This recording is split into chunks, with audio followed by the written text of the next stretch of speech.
Thailand declares martial law amid Cambodia border clash. अगर आप news को देखते हैं तो आपको पता होगा कि थाईलैंड और कंबोडिया के बीच बॉर्डर क्लैश हुआ है। बॉर्डर क्लैश यानी सीमा विवाद हुआ है।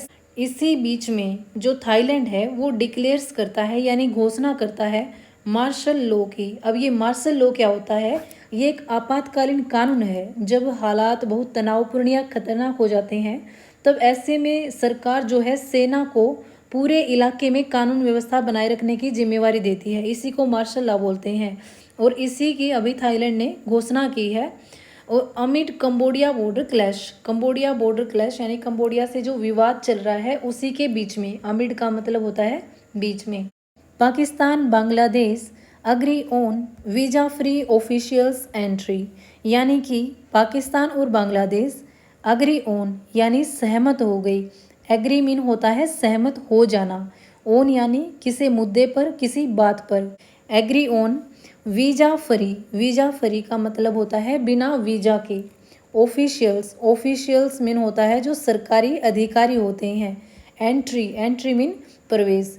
यानी बांग्लादेश और पाकिस्तान ने मिलकर ये तय किया है कि जो सरकारी अधिकारी हैं वे एक दूसरे के देश में जाने के लिए उनको वीज़ा की ज़रूरत नहीं होगी। इसके लिए उन्होंने वीज़ा फ्री कर दिया है, यानी पाकिस्तान और बांग्लादेश वीज़ा मुक्त आधिकारिक प्रवेश पर सहमत हो गए हैं। Debt mounts for Indian households as EMIs become a lifestyle.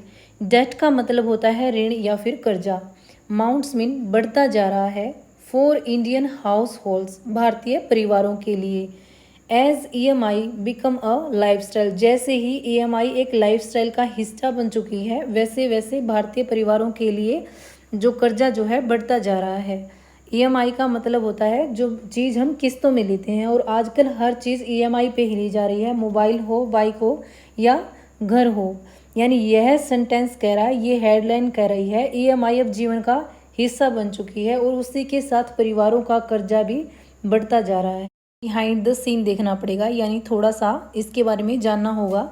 ये जो व्यक्ति हैं लिंडसे ग्रैम, ये अमेरिका के एक सेनेटर हैं, यानी अमेरिका के एक सांसद हैं, और इन्होंने ट्वीट करके इंडिया को धमकी दी है कि इंडिया को रूस से जो लेना देना है यानी आयात और निर्यात है तेल और उपकरणों का, वो बंद करना होगा, नहीं तो इंडिया के ऊपर 100% सेकेंडरी टैरिफ लगाया जाएगा। 100% सेकेंडरी टैरिफ का मतलब होता है जो अभी टैक्स लगता है, अभी जो टैरिफ लगता है इंडिया के सामान पर, वो उसका डबल लगाया जाएगा। तो हमारी जो हेडलाइन दी गई है, US senator Lindsey Graham, US के सांसद लिंडसे ग्रैम ने थ्रेटन्स, थ्रेटन्स का मतलब होता है धमकी देना, धमकी दी है इंडिया को विद 100% सेकेंडरी टैरिफ, 100% द्वितीय शुल्क लगाने की या टैरिफ लगाने की।